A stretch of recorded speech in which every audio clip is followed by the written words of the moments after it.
The alarm on my console screamed before I even understood what it meant. My name is Denver Holt, and I was 3 hours into a routine watch when the deep space sensor array flagged a fleet movement that should not have existed. I sat up straight. My hands were already moving across the panel before my mind caught up. 40 ships, unregistered, moving in formation toward the edge of human space. My throat went dry. In 11 years of service, I had never seen a fleet that large approach our border. I opened a channel to command. My voice came out steadier than I felt. Command. This is Outpost 7. I am reading an unknown fleet, 40 vessels strong, bearing toward the Kellen corridor, requesting immediate confirmation. There was a pause. Then a voice replied, calm and almost bored. Copy that, Outpost 7. Hold your position. We see them too. That was it. No alarm in their tone, no scramble of ships. I stared at the screen, waiting for something else, some order, some warning. Nothing came. I had heard stories before I joined this post, stories about strange fleets that once came close to human territory and then simply turned around. Nobody ever explained why. The official records always said the same 3 words: fleet redirected voluntarily.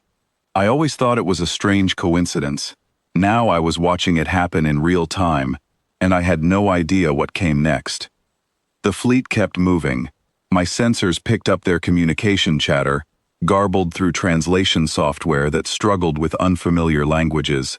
I caught fragments, words like advance and target and confirm position. My hands were sweating against the console. Then something shifted. The lead ship in the formation slowed, then stopped completely. The rest of the fleet bunched up behind it, drifting out of formation like they had lost coordination. I leaned closer to the screen, trying to understand what I was seeing. A single human transport ship appeared on my scanner. It was old, slow, the kind used for hauling equipment between mining stations. It should have been an easy target for a fleet that size. Instead, the transport moved directly toward the front of the alien formation and simply held its position there, doing nothing at all. I switched to a wider scan, trying to figure out why 40 warships would stop moving because of one transport vessel. Nothing about it looked special. No weapons signature, no shield activity. Just a plain, slow, aging cargo ship sitting quietly in open space. Then the alien fleet turned around. All 40 ships, together, reversed course and retreated the way they came. My sensors confirmed it 3 times before I believed it. I sat frozen at my station, staring at the empty space where an invasion fleet had been only minutes earlier. I called command again, my voice shaking now. Command, the fleet is retreating. Repeat, the fleet is retreating. Do you have an explanation? The reply came slower this time, and for the first time, I heard something like discomfort in the voice on the other end. Negative. Outpost 7. We do not have an explanation.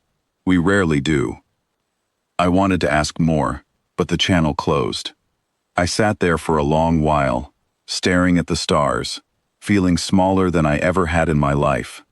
3 days later, I was pulled from my post and flown to a research station orbiting one of our outer colonies. They told me my report had triggered an investigation, and my direct knowledge of the retreat made me useful to a project that had been running quietly for decades. I did not know what to expect when I arrived, but I was ready to find out. The station was cold, sterile, filled with analysts from a dozen departments. A woman named Priya Nair met me at the entrance. She had sharp eyes and a tired expression that told me she had spent too many nights awake chasing answers. Denver Holt, she said, reading from a tablet. You are here because you witnessed a retreat firsthand. We need people who understand what that actually looks like, not just people who read about it in old files. She led me through a corridor lined with screens showing star charts, fleet movements, and records stretching back over a century. I asked her what all of this was for. We are trying to understand why nobody attacks us, she said. It sounds like a strange thing to investigate, but it has become the most important question in human history.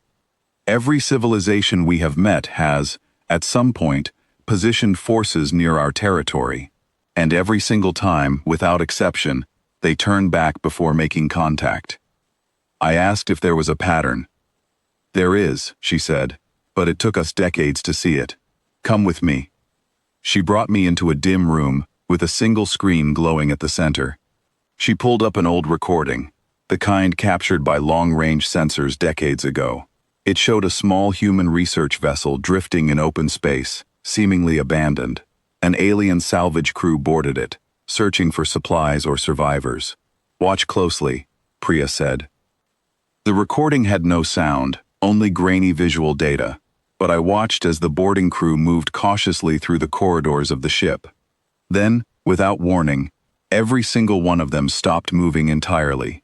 They stood still for nearly 10 minutes. Then they turned around, returned to their shuttle, and left without taking anything. "We never found out exactly what happened inside that ship," Priya said. "The crew that boarded it never spoke about it afterward. Every species that has encountered something like this reacts the same way. They retreat, and they never explain why." I asked her if humans knew what caused it. "That is the strange part," she said. "We never planned any of it. There was no weapon, no trap, no secret defense system.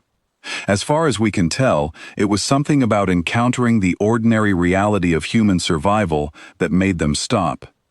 I did not understand," she explained further. "Every other species we have met relies on structure," she said. "Rank, coordination, clear chains of command. When their scouts encounter something unpredictable, something that does not behave the way their training expects, it disturbs them deeply. Humans, especially those isolated for long periods, develop behavior that looks completely calm on the outside, but underneath it is shaped by pure determination to survive no matter what. When an outside observer sees that kind of calm, quiet resolve up close, it unsettles them in a way they cannot explain even to themselves." I thought about the transport ship I had seen drift toward the retreating fleet. I asked her if that was connected. "It almost certainly was," she said. "We interviewed the pilot after the incident. Her name was Alina Brooks. She had been running supply routes alone for 6 years. When she saw the fleet approaching, she did not panic. She simply adjusted her course toward them and continued her work as if nothing unusual was happening. She told us she assumed they would move aside. I asked if she was ever afraid. Priya smiled faintly. She said she stopped being afraid of things she could not control a long time ago. She said the only thing that mattered to her was reaching her destination. I understood then what Priya meant. It was not a weapon that made the fleet retreat. It was something harder to name.